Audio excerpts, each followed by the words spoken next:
Greetings and welcome to Social Work 662 Online. My name is Michael Quant and I'm going to be the instructor for this section. I've been teaching this course for a number of years, both in person and online, but I really enjoyed this online format because I think it helps me to convey messages in a way that students can easily access whenever is best for them. It obviously offers a lot of flexibility, and I think that these video recordings help with gaining some context about the material. Other online courses that I've personally taken in the past just to have the instructor uploading some PowerPoints, and whereas this course, I think that some of the feedback I've gotten from students that there's a little bit more of a personal feel to it, so I'm hoping to keep it that way. And again, I really appreciate you signing up for the course, and I'm hoping that it's a great learning experience for you. And if it isn't, feel free to email me and I'll try to help tailor the course to your learning needs as much as possible. Also, feel free to call me at 312-610-0085. That's my personal phone, and I'm probably most responsive to email. So my preferred mode of contact is email, but feel free to call me if something does come up. Regarding the course prerequisites, I would talk with your academic advisor about this because some of the stuff may relate to you, and there are certain situations where people transfer or there might be other situations going on, but prior to enrolling in the course, undergraduate students are expected to be at least at a junior standing and declared social work as a major, and be concurrently enrolled in 410 and 421, whereas my understanding is that graduate students just must be at a graduate standing. So disregarding the online learning environment, being that this course is entirely online, an intermediate knowledge of D2L is required to be successful in this. If you're not familiar with D2L or uncomfortable with the learning being entirely online, such as assignments, quizzes, papers, I would recommend that you transfer to one of the traditional classroom settings where you can meet personally face-to-face with one of the instructors, because most students do pretty well with this course, but there's a few people who prefer the face-to-face traditional classroom setting. And if you're one of those people, I would recommend trying to get into one of the in-person courses. But if you have done traditionally well with keeping on top of tasks and assignments and deadlines, then I would say that this course is probably a good fit for you. So again, this course is an undergraduate social work course, and it's intended to inform students about research methods used in social work. Students are introduced to a beginning level of research skills. It's going to be a broad overview of a lot of terms, and there's a lot of definitions, but hang in there because I think by the end of the semester, I'm hoping that you'll be able to review the research that's out there and be able to analyze it critically and also incorporate it into your practice as a social worker. Or hopefully, maybe there's a few of you who might feel inspired to go into social work research, the practice of it. So I keep that in mind as well. So some of the topics are the relationship between research and practice, and I talk about evidence-based practice every module within the entire semester. So I realize that there's a lot of people who are planning on going into clinical practice, so I really like to draw that relationship between research and practice and how they relate to one another, and how the research can inform your practice. Also talking about some of the underlying assumptions of empirical methods, the assumptions of our research, and talking about generalizability and working with diverse populations and what that really means for the research and our interpretation of it. Also the rationale for using different research methods and their application in idiographic and non-methodic studies, being quantitative and qualitative study, inductive and deductive reasoning, which we'll talk about as the semester progresses, and approaches to analyzing information gained used from each of these methods. And I wrap up each module with a discussion of values, assumptions, and ethics, and how they can inform research decision-making, both in the process of conducting the research, putting together proposals, and analyzing data, as well as writing it up. So some of the course learning outcomes, I'm hoping by the end of the semester, you'll be able to understand the uses and applications of various research designs, including basic science, quantitative methods, including some of the basics of social science, including putting together proposals, sampling, putting together research designs, writing up your analysis, also program evaluation and single subject designs. I've been teaching the single subject design course 793 at UWM for quite some time too, so it's another topic that I'm pretty passionate about and something that I do on a daily basis at my job as a psychologist. As we move throughout the semester, some other topics here are sampling issues and methods. Certainly I'll ask you to critique a research article, and certainly one of the biggest things that comes up is sample size and sampling issues. What are the methods to be more inclusive of diverse societies, and how are we addressing multicultural issues? Describing approaches to and procedures for data collection, recognizing and constructing quantitative hypotheses, how we would put together a research proposal, how we would create hypotheses, and how we would go about testing them. Also demonstrating the ability to evaluate these hypotheses using inferential statistic techniques applied to quantitative data. And I'll also be talking about analyzing results of qualitative data and mixed methods. So number 6, also identifying logical conclusions, predictions, and inferences from statistical results and demonstrate ability to assess the reasonableness of these conclusions. So I'd like for you to be able to look at research articles and see, are the conclusions sound, or is there potentially a different explanation for what's going on? Is there any biases in these conclusions? Also understanding limitations of research designs and conclusions, because all studies are going to have some limitations and the authors will list some of these for you, but there might be some other limitations that maybe the authors haven't addressed and maybe you would be able to pick up by utilizing the information from this course. Also number 8, I'd like for you to be able to recognize ethical issues in research and understand principles for ethical inquiry. So I'm going to be posting some videos and some articles and some issues related to ethics, and I would like for you to discuss these in the discussion forum. Also producing a critical analysis of research report using APA formatting, and understanding measurement theory and application. And for the final paper for the course, for undergraduate students, you're going to be critiquing an individual research article, and graduate students are going to be critiquing or putting together a literature review and discussing the pros and cons, strengths and limitations of a body of research based on a specific research question. And I'm going to be discussing that in depth later as we go on. All right, so some basic expectations is that I expect you to finish assignments during the week of the module, discuss concepts, ask questions in the discussion forum. If you're having any kind of problems understanding the course materials, and seek me out with any questions or concerns. Submit assignments on time, and if there's a reason why you might not be able to submit an assignment on time, tell me beforehand, because if you wait till after the due date, then there's not as much that I can do with you. So please tell me in advance, even if it's the day of, if something comes up. It only takes a minute, maybe not even, to send me an email just to let me know that you need an extension, and then I'll try to work with you. But if there's anything foreseeable, or if you have any kind of like a special accommodation such as a student visa, also give that to me in advance. And also try to give me feedback. If there's ways that I could improve the course, I'd love to hear that. And if things aren't working out the way that you thought they would, again, please shoot me an email and I'll try to work with you as best as I can to improve your learning experience. All right, regarding academic misconduct, you would think that this wouldn't be a big issue, but there are a number of issues with the final paper where people have either knowingly or unknowingly used other people's language. The use of anybody else's language without proper citation constitutes plagiarism and is grounds for failing the course. So there's more information at the following link about academic misconduct. And if you have any questions, feel free to email me as well. And hopefully I can help you to understand what's meant by academic misconduct, what's meant by plagiarism. I spent some more time talking about that at the end of the semester. Also worth noting that this is a 3-credit course, so students will need to plan to commit 6 hours per week to course-related work to complete the assignments, readings, and quizzes. As you can imagine, it's not a course where you can just hop in the final weeks and make up everything. There's quizzes and assignments along the way.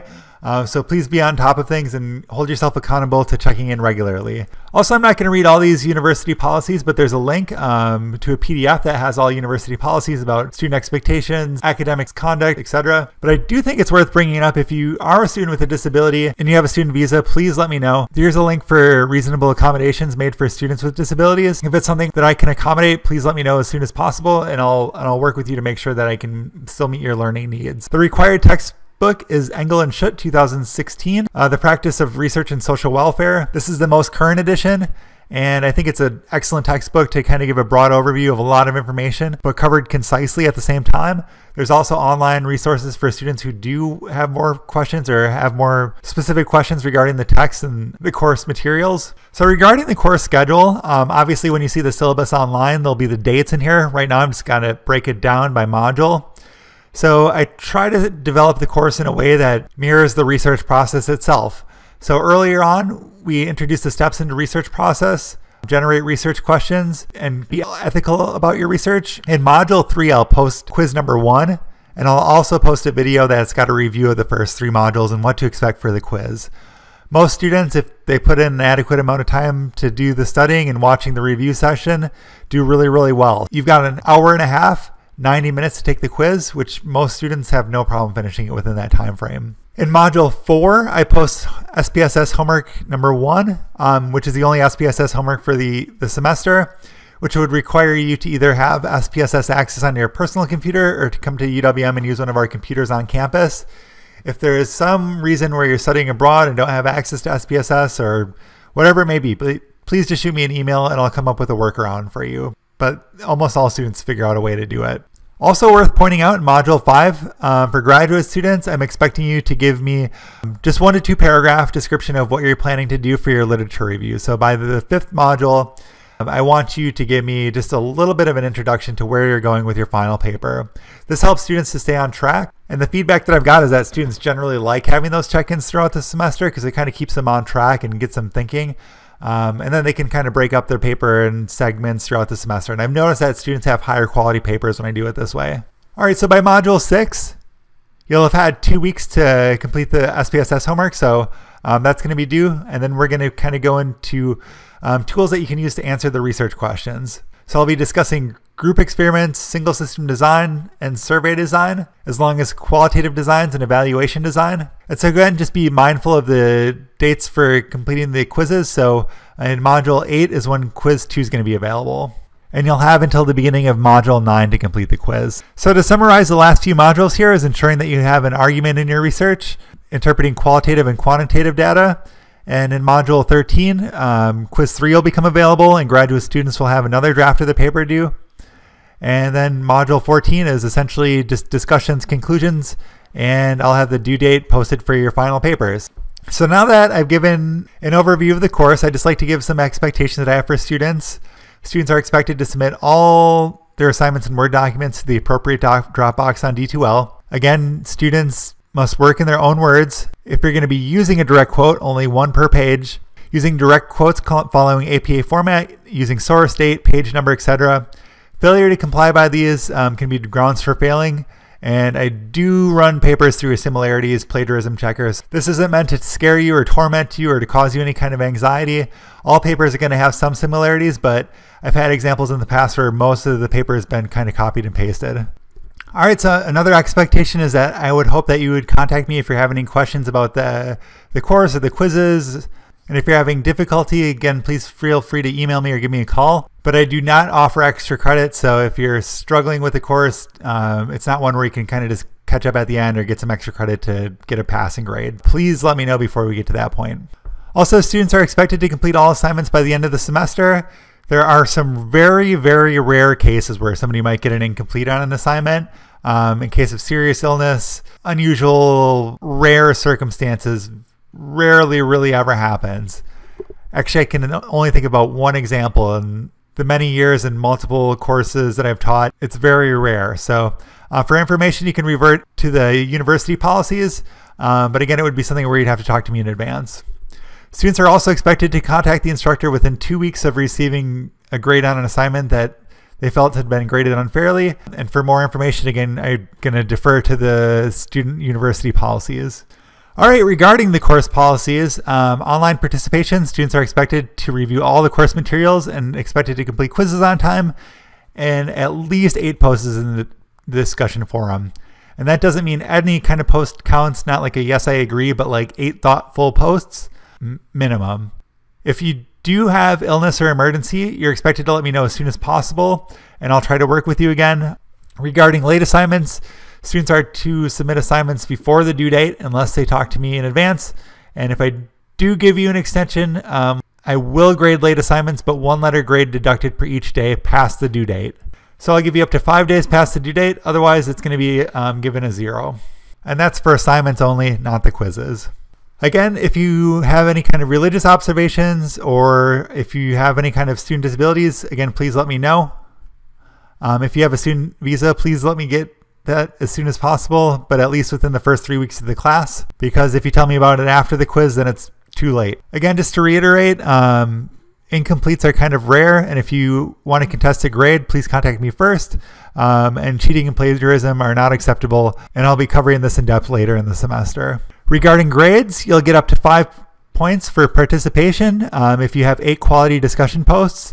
There's also 3 quizzes at 20 points each, 1 homework assignment, which is the SPSS assignment, and your final paper, which is worth 30 points. So again, just to emphasize, if you're a graduate student, you'll have 3 drafts that are due throughout the semester, one in Module 5, one in Module 9, and another in Module 13 prior to submitting your final paper. So to break it down even further, the 60 total points for the quizzes will be given at 20 points each. Quizzes will be given online through D2L and made available 1 week prior to the date which it's due. Students will be allowed to access the quiz only one time. Contents covered in the quiz include materials from both readings and lectures. And again, I give those review sections, so please watch those recordings. Each quiz will cover primary content presented, such as any information since the previous quiz, and may include materials covered earlier, but typically only really material since the previous quiz. The format of the quizzes includes multiple choice, true, false, matching, fill in the blank, short answer questions. So you'll have a week to complete the quiz from the time I post it, but I'm not going to allow you to take it after that date. If it does alleviate any anxiety, I would say that most students do really well on the short answer questions, and I give a total of 21 possible points. So you can still get some items wrong and still possibly come up with a pretty good grade. So just keep that in mind. So again, the homework requires SPSS software. Some of you might have access to it at home. Some of you may be able to download it, but most people go to the Enderus lab or one of the other labs on campus that has SPSS. Participation, again, is with the 8 discussion posts, original or reply, but I'm not going to give a full credit to somebody who just says, yes, I agree with this person's post. Like, it needs to be a thoughtful post. And I have the grading breakdown for how I score on the following curves. So 93 to 100 is an A, 90 to 92 is an A minus, so on and so forth. But as some of your other instructors might feel about this, I personally feel that if you've been actively participating on the discussion forum and really adding a lot of insight and thought, and you're kind of on that cusp, I probably would consider that whether or not to increase you to the next level here. So even though the discussion forum is only really worth 5 points, sometimes it can be worth more than that if I see that you've added consistent content. And I might also just mention that I'm not necessarily going to respond to everybody's posts, but I do read everybody's posts. So for undergraduate students, your critique of a journal article is going to be worth 30 points. I'm going to be posting several articles up to D2L that I would like you to choose one of and read it carefully and apply the course content to briefly summarize and critically evaluate it. So I will post some examples up online, but I'd like for you to discuss the main research problem and questions addressed by the article. Is this clearly identified, and do the authors adhere to it throughout the paper? Is the background literature relevant, up to date? Are there any kind of gaps in the knowledge? Are the hypotheses and research questions clearly identified? Do they appear statable? Is the study's design appropriate for doing so? What is the methodology of the research? Is it clearly described? Who are the subjects? What's the study's design? What measures were used? How were the results analyzed? And do you believe these results are helpful to the field of social work, particularly related to diversity topics such as race, gender, ethnicity, socioeconomic status? So I'm going to warn you, please do not write this paper as a fill in the blank. Don't just answer all these questions. Use these questions to guide your paper, but don't just simply go through and answer each one of these questions, because your paper is going to read horribly and you're not going to like your final grade. So use some of the examples that are online to kind of guide how you would write up your research article critique. And also, I think it's important to note that there's a difference between critique and criticism. So I've had students in the past that have just criticized an article, which didn't really help me to get a good grasp of if they understood the strengths and the weaknesses of the research articles, because all research articles have strengths and weaknesses. A straight criticism is not a critique, especially not for the purposes of this course. I know what the limitations are, but I want to see if you know what the limitations and strengths are. So students' analysis must not exceed 5 pages double-spaced, no less than 12 point type, 1-inch margins, numbered pages, followed APA format. Again, spelling, grammar, punctuation, clarity, logical flow, adherence to APA style, writing quality makes up approximately half of your final paper. The other half is the application of course materials. Even if and based on what we've discussed in the course, I'm hoping that you can look beyond limitations of just small sample size, because every research article that's ever been done could have a bigger, more diverse sample size. But I'm hoping that you can look beyond that and discuss maybe limitations with the design or the study itself and what could be improved if you had unlimited resources, or what you would do differently if you were at the helm. All right, so for graduate students may work individually or in groups as they feel and so inclined, up to groups of 3. Just select a topic of interest, then critically evaluate recent research in the area. By recent research, I mean probably within the past 10 years or so. And the goal is to inform the reader on the research that has or has not been done on the topic, assess the quality of this research in terms of issues of methodology, soundness, breadth, and representativeness of subjects, determine whether the research is sufficient to guide practice, and identify implications for practice suggested by the research.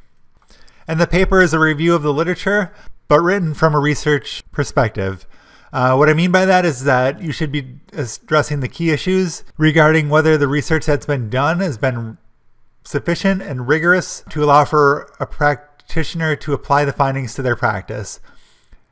Basically, whether or not there's enough sufficient recent research out there to really support evidence-based practice within the field.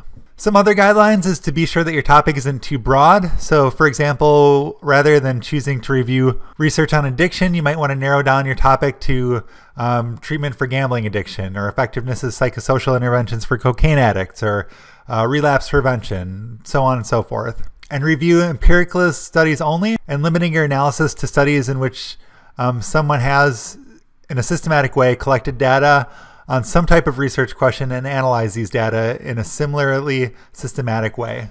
And this description applies to both quantitative and qualitative research, and may apply to either poor quality or good quality studies, but does not apply to theoretical writings or essay type works, in which somebody is just simply stating what they think on a topic.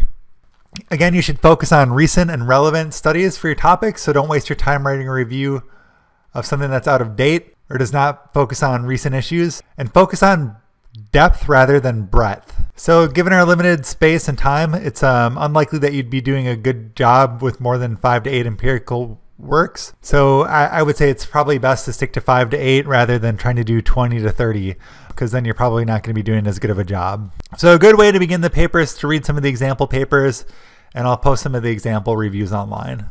So again, there's going to be some check-ins throughout the semester. The first being in Module 5, where I'd like to get some idea of where you're going to be going with your paper with just a few brief paragraphs of what general topic you're planning to study, and with a few citations. So each student or group's analysis must not exceed 12 pages, double-spaced, following APA format. And you can also use tables that won't count against your page maximum, and then submitting a paper within MS Word format. And again, keep in mind that spelling, grammar, punctuation, clarity, flow, adherence to APA format all account for approximately half of your paper grade.